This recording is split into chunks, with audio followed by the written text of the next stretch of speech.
Bismillahirrahmanirrahim. Assalamualaikum warahmatullahi wabarakatuh. Alhamdulillah rabbil alamin. Wassalatu wassalamu ala rasulillahil karim. Nabiyyina wa sayyidina Muhammadin wa ala alihi wa sahbihi ajma'in wa ba'd.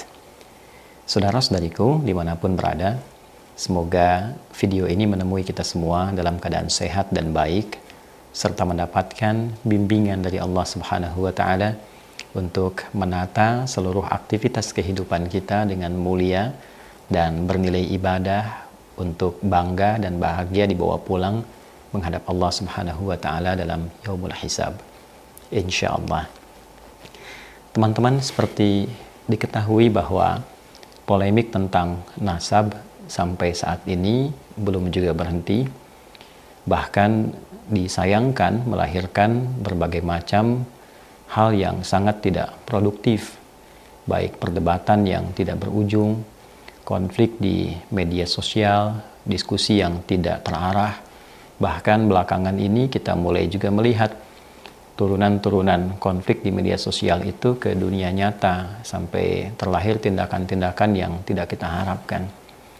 Untuk itu, dengan segala kerendahan hati, namun juga diiringi dengan ketegasan yang penuh, saya menyarankan dan menghimbau kepada seluruh pihak untuk menghentikan seluruh polemik, diskusi, perdebatan terkait dengan nasab ini, karena kita sangat menimbang dampaknya, akibatnya, dan tentu kita semua, khususnya para ulama, para kiai, para ustadz, sangat memahami tentang tuntunan agama kita, bagaimana menghadirkan nilai-nilai keutamaan dalam menjaga kerukunan, islah, menjaga maqasid syariah yang 5 aspek itu. Dan tentu kita juga memahami untuk menyelesaikan satu persoalan ada tempat-tempatnya yang tertentu. Untuk itu, bila pun kita bagi dua persoalan ini, ada persoalan yang terkait dengan ranah ilmiah, ada baiknya kita selesaikan dengan cara-cara yang ilmiah, sebagaimana kita telah terbiasa dengan itu semua, khususnya dalam pembahasan-pembahasan fiqih. Saya sarankan akan lebih baik bila di sini seperti MUI menjadi wadah, misalnya wadah yang baik untuk menguji berbagai macam masalah-masalah yang diajukan, khususnya terkait dengan polemik nasab ini. Silahkan diujikan di tempat yang baik. Tentu tidak bisa disebut sebuah pemikiran yang komprehensif, apakah itu namanya tesis atau yang lainnya, kalau belum diuji. Ya, untuk itu ada baiknya hal-hal yang dipersoalkan, baik itu pihak penyoal ataupun juga yang disoal, lalu duduk di situ sebagai penengah para ulama-ulama untuk menilai dengan standar-standar keilmuan yang memang pakemnya telah kita ketahui bersama, sistematikanya juga telah disusun oleh para ulama, telah kita ketahui. Tentu membahas ilmu nasab, ya kita turunkan dengan turunan sistematika ilmu nasabnya. Bila yang disoal nasab, tentu yang dibahas dengan pendekatan ilmu nasab. Bila disoal masalah yang lain, tentu pendekatannya dengan kodifikasi ilmu-ilmu yang telah ada dan dihadirkan oleh para ulama. Nah, saya kira dengan metodologi seperti itu secara ilmiah itu sangat mudah didudukkan, sangat bisa didiskusikan, sehingga tidak menjadi liar. Setiap orang bisa bikin acara, yang satu buat podcast, yang satu membuat tayangan tertentu, sehingga benturannya terasa sampai di akar masyarakat, saling berbalas komentar yang tidak menemukan titik temu, dan ini terasa sangat mengganggu. Bila memang yang disoal ini masalah perilaku, masalah etika, tentu kita harus pisahkan. Nasab hal tersendiri, penyimpangan dari perilaku adalah hal tersendiri. Tentu bila ada yang menyoal, ini menjadi catatan secara internal. Pihak yang tersoal dari kalangan-kalangan tertentu ada baiknya mendata dengan bukti-bukti yang ada, video-video atau laporan-laporan, menjadi satu perbaikan internal yang sangat disyukuri.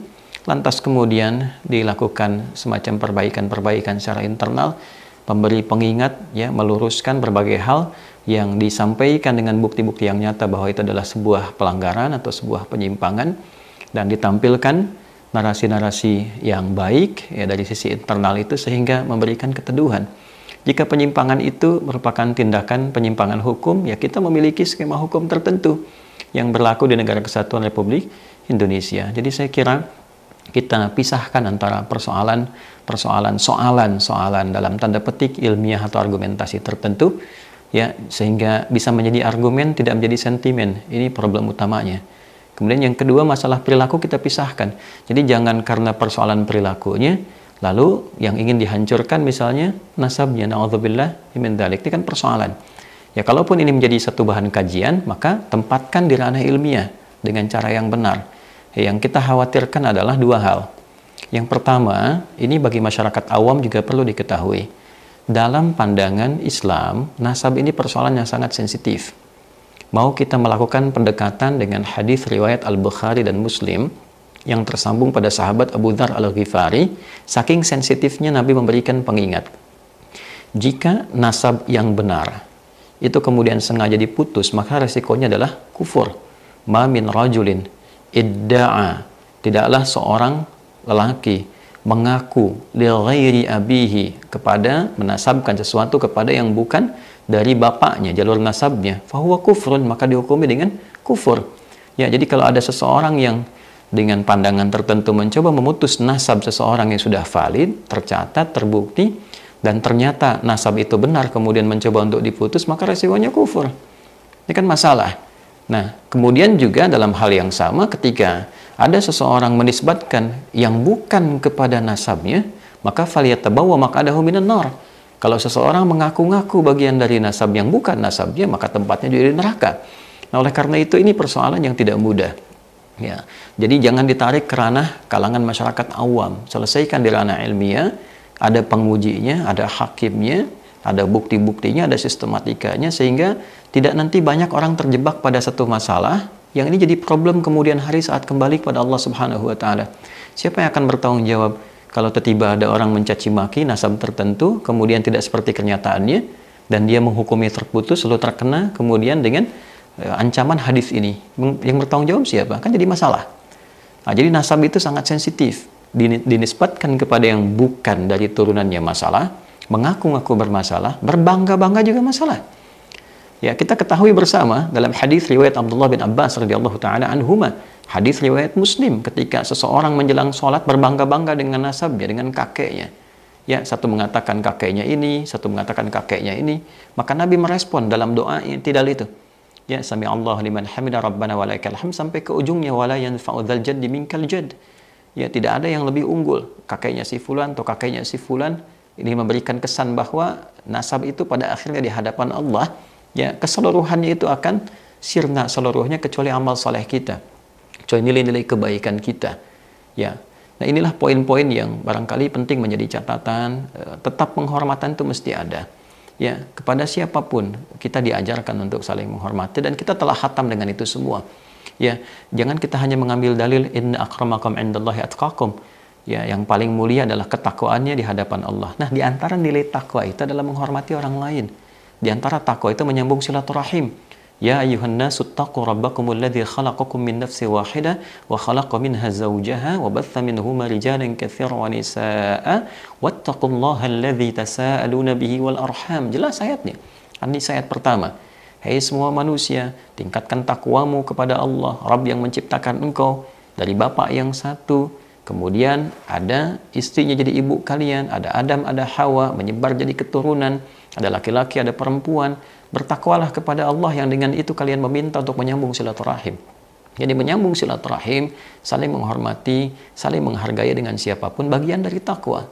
Nah, ini kan agak miris, kita mengambil narasi takwa untuk mengatakan yang paling tinggi di hadapan Allah adalah ketakwaannya. Tapi saat yang bersamaan juga ada sifat untuk mencela orang lain, mencela nasab orang lain. Ini bukan sesuatu yang proporsional.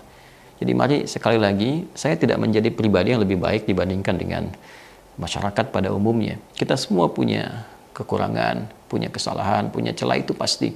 Tapi akan lebih baik bila kita dudukkan itu semua menjadi sebuah energi untuk saling menguatkan, membangun silaturahim. Alhamdulillah, dengan adanya dan Allah izinkan isu ini terangkat, tentu kita akan punya banyak hikmah.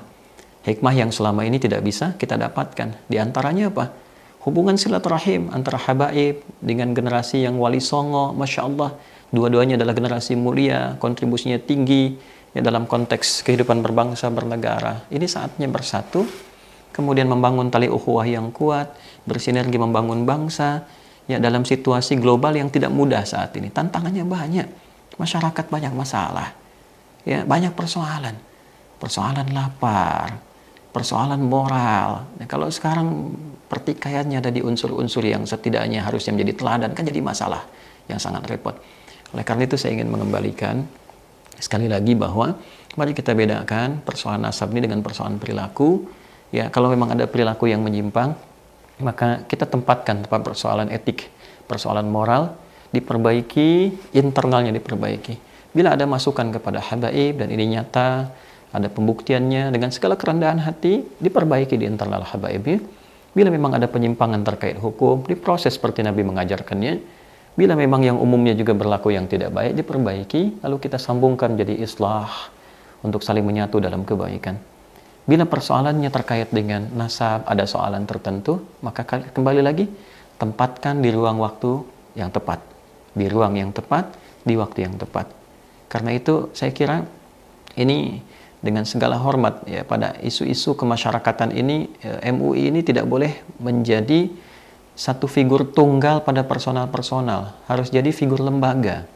Ya, saya kira sebagai satu lembaga ini kami memberikan dorongan yang kuat pada isu-isu yang dirasakan sudah meresahkan, ya berpotensi konflik di masyarakat. Ada baiknya untuk bisa memanggil itu, menempatkan, membuat sebuah tim khusus untuk menjadi penilai, ya, dan didudukan untuk bisa didiskusikan dengan cara yang baik, dengan sistematika yang benar.